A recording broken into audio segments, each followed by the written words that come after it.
Shine.fm presents Stronger Together, a show about growing in marriage, parenting, relationships, and community. Here's Seth Tower Hurd.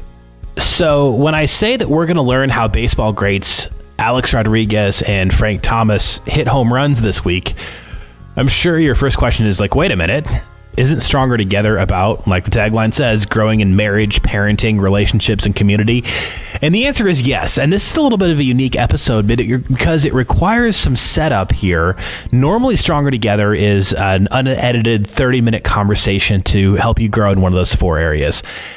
However, we're going to turn the lens back towards you a little bit, because in order for you to have a great marriage, in order for you to be a great friend, in order for you to be a great parent, a great professional in your job, you got to be good, right? Like, you can't be stressed out all the time. You can't be jittery. You just can't be worn out by life. And so by looking at how some of the best athletes in the NFL, NBA, MLB, and NHL have played the game, what we're really looking at is what are those mental tricks and techniques that you can use in your day-to-day life to be the person that God created you to be to the people around you. So Jim Fannin was a former professional tennis player who is from the Chicagoland area and has gone on to coach some of the biggest names in sports. And believe it or not, his coaching method has actually been used in churches. It's called SCORE: self-discipline, concentration, optimism, relaxation, and enjoyment. And when you put all those things together, you're just as likely to improve your parenting as you are to hit a home run in the major leagues. So we're going to jump in right there, and keep in mind that when you help yourself out, when you're not crazy stressed out all the time, like you may find yourself this week, right? The less stressed you are, the better relationship you can have with God, your spouse, your kids, your friends, your small group, and everybody else in your life. We're going to pick up with where this balance of self-discipline, concentration, optimism, and relaxation came from with professional athlete coach Jim Fannin. Here we go. When I did this research, my friends thought I was absolutely crazy. They thought I was nuts. And we're talking about, you're a pretty young guy. It's all your money. I'm in my 20s. I'd say $50,000, which was a lot of money in 1974. And, you know, and there was a movie also out in the 70s, Dustin Hoffman, called The Graduate. And one of the scenes in the movie is an older family friend looked at Dustin Hoffman and said, plastics, invest in plastics. So I could have invested in plastics. I could have invested that $50,000 in real estate or lots of things. And I was teaching a kids class. I'd come off the pro tour. I was still coaching some professionals. I really launched my professional tour coaching career. But I'm also teaching some young kids in Columbus, Ohio. And I thought, am I teaching the best that I can? Because part of teaching is more than the actual sport. I knew that how could I get them to learn more and learn faster? So the study was with 3 PhDs, and we had a lot of helpers that they brought with them, a couple of dozen people, 18 months, 250 children, testing them in every physical activity. And I wanted to find out, why do you learn more in the first 60 months of our lives, their lives and our lives, than you will the rest of your life accumulative? And in that study, I also discovered, I discovered that there are 5 key markers that all humans possess, and the successful humans elevate each of those markers simultaneously and collectively, and that brings on a mindset of peak performance.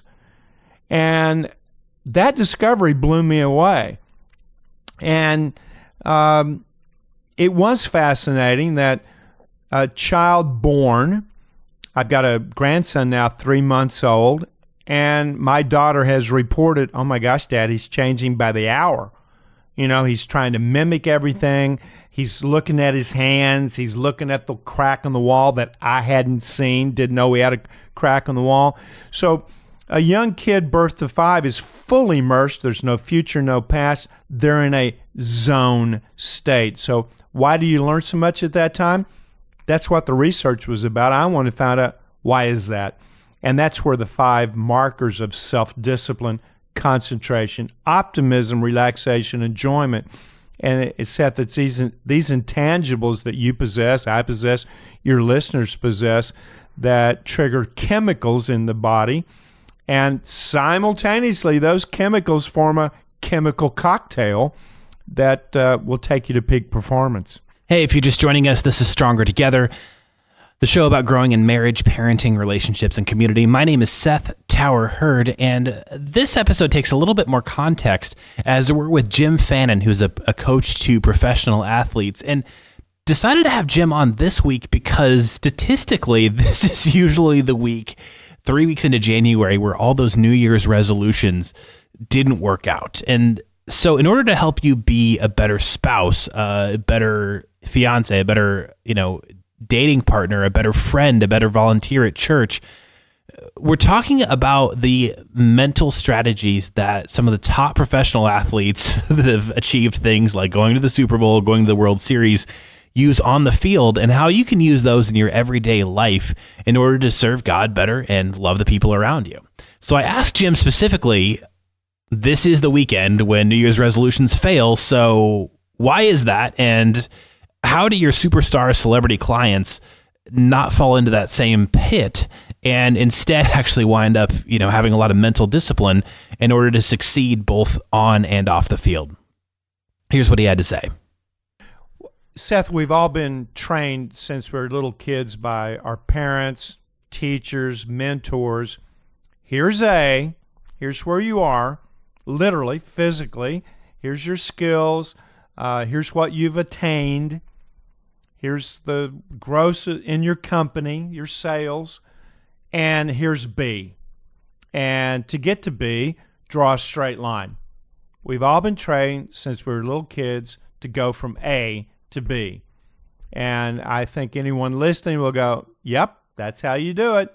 Here's A, there's B. And a lot of people don't know how to quantify B. A lot of people don't know how to draw a straight line to B. That's not easy. We start meandering because we're ambushed by other things. But resolutions are A to B. I've learned that the best in the world do not go from A to B. They start with B. But B may not be what most people think. B is a place and time in the future when tasks have been completed, goals have been executed. Those tasks help execute goals. And the pathway takes you to that place and time in a timeline. So B, I'll give you an example. I have a new book out. A year ago, I visualized this book.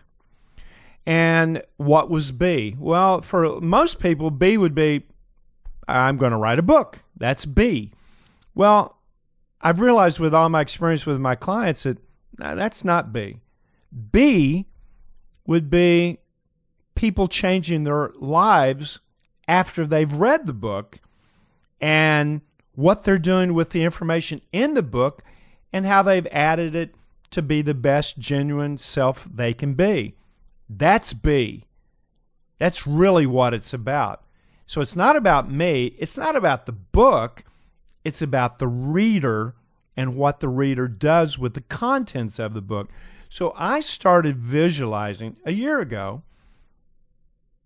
people changing their lives in business, in sports, in parenting, in wellness, after they've used this information. And that became the driving force. That's what woke me up in the morning and put me to bed at night when I was writing an outline initially and then fleshing that outline into some real chapters. And so you got to look at B. It's not I want to weigh 180 pounds. I now weigh, let's say I weigh 250.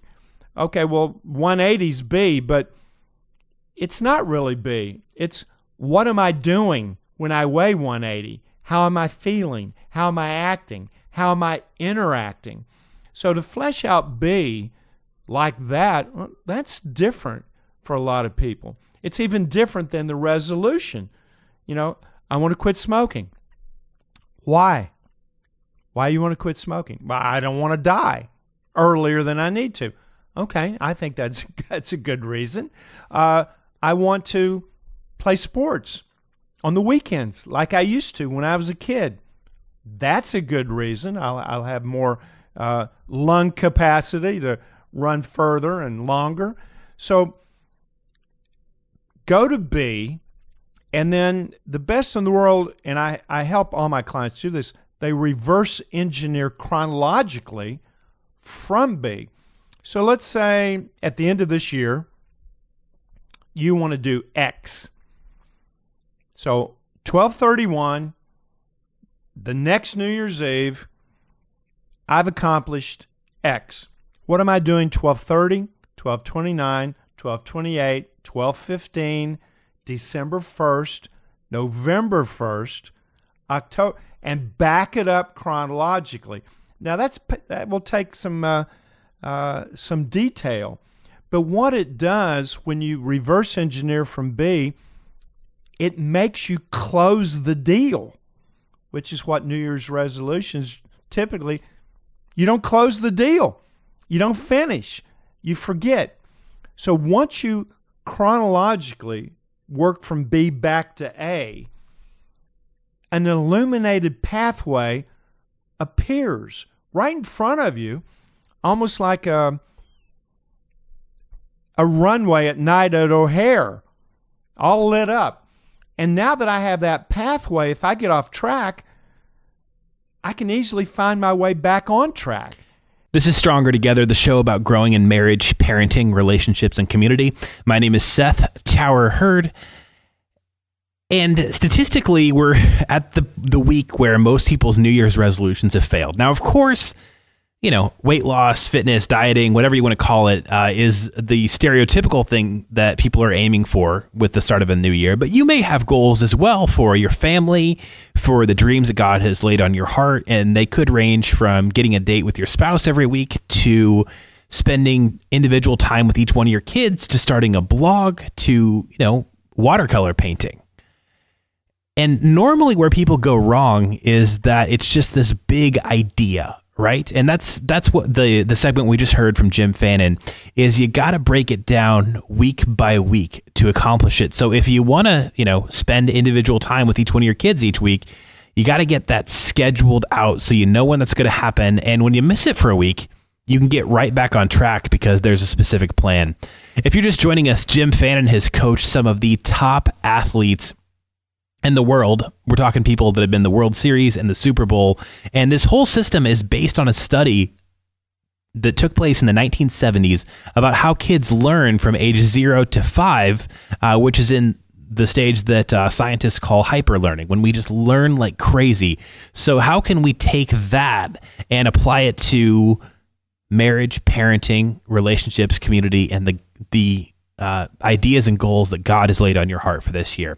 Well, it breaks down into an acronym called SCORE: self-discipline, concentration, optimism, relaxation, and enjoyment. And in order to perform your best, just like you need food and water and sleep, you need each one of these elements. Let's check out the first one. Discipline. And speaking of your kids, they're only as good as what they think and do when you're not there. So without self-discipline, they could go off the rails easily. Self-discipline is the willingness, but it's also a commitment to the tasks that will lead to accomplishing goals, and those goals become stepping stones for reaching a vision, point B, someplace in time that you would like to be. And if you have wellness as one of your goals, you need a plan for wellness, but you need to think about wellness a lot.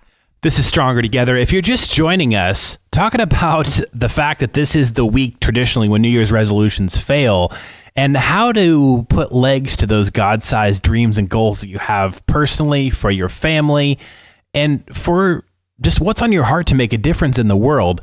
Jim Fannin has coached more successful pro athletes than anybody else alive, with clients like Alex Rodriguez and Frank Thomas, who are synonymous with greatness in baseball. And so that means that if your New Year's resolution was to spend more time individually with each one of your kids to really help them develop this year, and then all of a sudden you're like, wait a minute, that was just 3 weeks ago I said this, what happened to that? It's really, really easy for the big main things, the big rocks, if you will, in our lives to get pushed out of the way if we're not hyper-focused on them, because there's going to be so many other good things that you could do this year, right? But only a few things that God has really laid on your heart to be important. And so if you're not focused on those every day, that, my goal this year as a parent is to spend time with each kid individually and really help them grow in faith, in their passions for the things that God has put in their hearts. If you're not thinking about that every day and not focused on it and haven't written it down, and, I would say even have reminders maybe on your bathroom mirror in your car, it's very, very easy for that to fall off. The next element that this study from the 1970s on peak performance in athletes produced was concentration. The next element that you need to have every day to go after your God-sized dreams and the things that He's put on your heart. Well, the phone is not always a smartphone. I told my both of my daughters when they were in high school, you have a smartphone. When you turn it into a dumb phone, you will have no phone. And that happened. That did happen with both of them. My youngest said, "I'm the only person in high school that doesn't have a cell phone." I go, "Well, you turned it into a dumb phone. Now you got no phone. It is what it is." Concentration is focus and energy, Seth, and we only have so much. So if I have 5 things to do and I'm trying to do them all pretty much simultaneous, I've got energy dispersed 5 different ways. And those laser-like energy waves that are going into those 5 things are not going to be really strong. So one task at a time, complete it, then go on to the next. Hey, if you're just joining us, this is Stronger Together, the show about growing in marriage, parenting, relationships, and community. Talking to professional coach Jim Fannin this week about brain science. And although he, kind of specializes in helping people reach peak performance and, do things like get to the Super Bowl, that it actually does apply to marriage as well. Check out why concentration is so important to have a good relationship with your spouse. There's the 90-second rule. Now, for everybody listening, this is going to help your concentration. It's definitely going to help your marriage as well. If you've been away from somebody you love at least 2 hours, that first 90 seconds you get home has more impact on your relationship than spending hours and hours with them later. Put down your cell phone, make your last phone call in the driveway, close the door on whatever you've been doing. So, if you've been thinking about work, shut the door on that part of your life. Give 90 seconds, that's it, to whoever's going to greet you on the other side of the door. And when you walk in positive, look your significant other in the eye long enough to discern his or her eye color. Look them right in the eye. And if they're sad, mirror their sadness. Not that I want to be sad, but I'm going to connect with you on whatever body language you're going to give me so I can raise you up from the basement of your attitude to a positive. But if you're in a good mood, I'm going to be, "What's going on? How are you?" And if you have little children, hold them off. Don't hug them. They're going to run to you. You go to mom or dad first. And now you're training your kids how to treat a significant other 30 years from now, I hope. They're only 5 or 6 years old. But you're also showing respect to mom or dad. The 90-second rule. when you go home. That's going to help your concentration. Seth, we don't look people in the eye long enough to discern eye color. That's because we're not present. I had a meeting yesterday, young executive, he's probably 20 years my junior, and we're having an in-depth conversation, and periodically he kept looking down at his cell phone. And I stopped and I said, hey, why don't we stop and you just take care of your phone? No, I'm fine. And then he realized that he was not there giving me all of his energy on the subject at hand. How many people do that? Do you do that? That's what every listener needs to ask themselves. Am I present? Am I here now? In that study that you mentioned, 1974, and these stats may have adjusted definitely somewhat, but in that study I realized that young children, especially the 4 or 5, my grandson who's 3 months old is almost 100% in the moment. 4-year-olds, 80-90% in the moment. Only 10 to 20% future in the past. And why is that? Well, I told you not to do that. That takes my 4-year-old into the past. Or, yeah, you're never going to be a big boy unless you do. I'll take you into the future. But that's why they learn so much from birth to 5. That's why you and I learned so much from birth to 5. We were concentrated into the moment. And I think we've lost that a little bit. Today, adults are 80% in the future and the past, 15 to 20% into the moment, fully engaged. So America, we need to get our concentration narrow, and we need to get into the moment with all of our interactions. Okay, and in some ways that should seem like total common sense, right? Like, of course, to have a good relationship with your spouse, your kids, your friends, your small group, you need to not be glancing down to your cell phone all the time and look people in the eye long enough that you know what the color of their eye is. However, it may be common sense, but it's not happening a whole lot. My name is Seth Tower Hurd. This is Stronger Together. My guest this episode is Jim Fannin, who has coached more successful pro athletes than anybody on the planet. And it may sound weird that, like, okay, wait a minute, pro athletes, me, I don't get it. We're breaking down a study of brain science from the 1970s that's helped some of the top athletes in the world get to places like Wimbledon, the Super Bowl, the NBA Finals, and how you can apply that to your everyday life and the dreams that God has put on your heart for 2018. The next element of this study may sound really weird, and it's optimism. And you're like, wait a minute, that's a funny word for, you know, my New Year's resolutions. Why is optimism like a part of brain science? Check this out. We got so much going on. You know, never before in the history of mankind can we get so much information coming to us in so many directions from social media. We can watch a war break out on CNN in real time, which is like, oh my goodness, or a hurricane. You know, people are right there on the shore being battered, newscaster, and we're watching it come in. That's never happened before. And all this information creates unnecessary stress. We can't do anything about it. It's the most stressed, the most worried, the most depressed I've ever seen the United States of America. I've never seen it like this, ever. Okay, so here's what I'm not trying to say to you.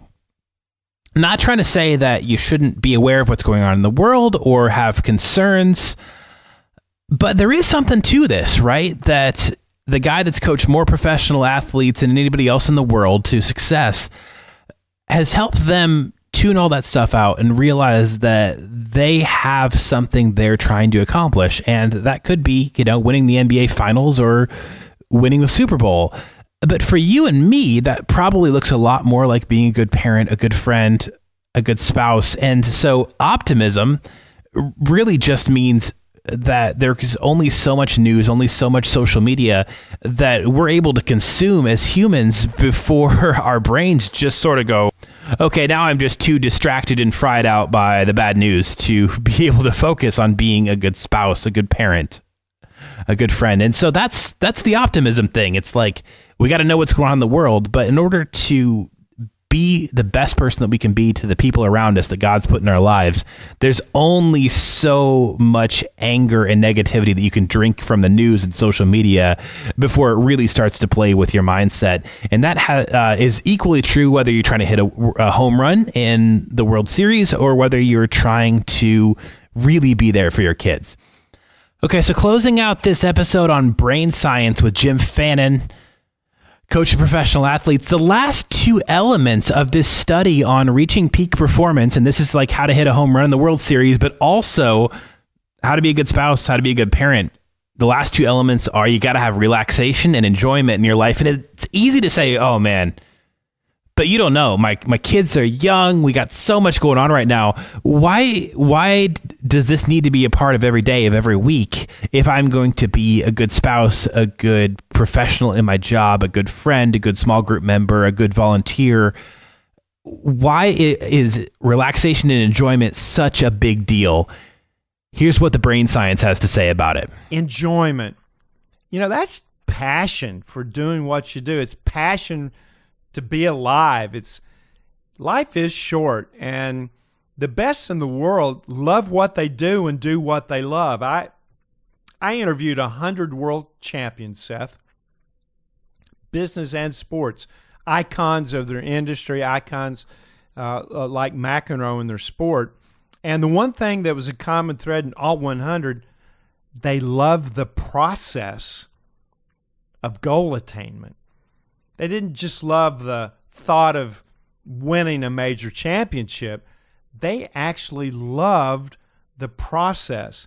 And in that process, there's some challenges that can be distasteful, some serious challenges. We got challenges every single day with our kids, with our personal finances, our relationships. But you need that passion, that zest for living that says, I'm a solution person. The word problem, if a client mentions the P word, P-R-O-B-L-E-M, to me on the phone, I hang up on them. And they've been instructed to call me back. I just hang up because they know that they need to replace that word with a challenge. Because when you think of the word problem, it's like, I have problems. But a challenge, if you just change the word, that motivates people. That inspires you. When I challenge you, I'm going to challenge you to be 180 pounds. I can do that. But, man, you're a lardo, man, at 240. You've got a problem. That's pretty cumbersome, unwieldy, and it kind of makes me sad and depressed. So, enjoyment is the last letter in the word score. It's the end product of the score system itself. It's the satisfaction. It's the pleasure from executing the tasks that lead to goals and take you to your vision, whatever that might be. But you got to love life and love what you do and exude that love to everybody. Okay, so if you started this episode wondering if I was a little off my rocker, that the brain science behind how the best in the world, throw a pass in the Super Bowl, hit a home run in the World Series, how that could help you with your New Year's resolutions, your marriage, your parenting, and the God-sized dreams that our Creator has put on your heart in 2018. I don't blame you. That's a pretty, big claim, right? But these things might sound simple: self-discipline, concentration, optimism, relaxation, and enjoyment. And they are simple and they are common sense in some ways, but in other ways, just, kind of pick your head up and look around next time you're at church, next time you're at a restaurant. How many people aren't looking the other person in the eye? How many people are distracted all the time? How many people just kind of have their head slumped like Charlie Brown after he missed kicking the football because they've consumed so much negative news via, TV, radio, and social media? And once you know that the best in the world in pro sports use these things to hit home runs, and you can use those same elements, just kind of check yourself. How am I doing on self-discipline, concentration, optimism, relaxation, and enjoyment? Okay, it's probably not going to get you signed to the New York Yankees, but it certainly can help you be a better spouse this week, a better parent this week, better coworker this week, a better friend this week, and a better person in their relationship with God and witness for Jesus to the world this week. My name is Seth Towerherd. Stronger Together airs weekly on Shine.fm, and if you missed any part of this program, you can search Shine.fm podcasts wherever you subscribe to audio. And just a shout out as well, if you've got an idea for a future show about growing in marriage, parenting, relationships, and community, hit me up via any of the Shine.fm social media channels. My guest this week has been Jim Fannin. He is a professional coach to some of the top pro athletes in the world and has a book coming out later on, which is available for pre-order. It's called The Blueprint. This is Shine.fm. That was Stronger Together, a show about growing in marriage, parenting, relationships, and community. Subscribe to the Shine.fm podcast to catch every episode of Stronger Together, available on the iTunes podcast app and wherever podcasts are available.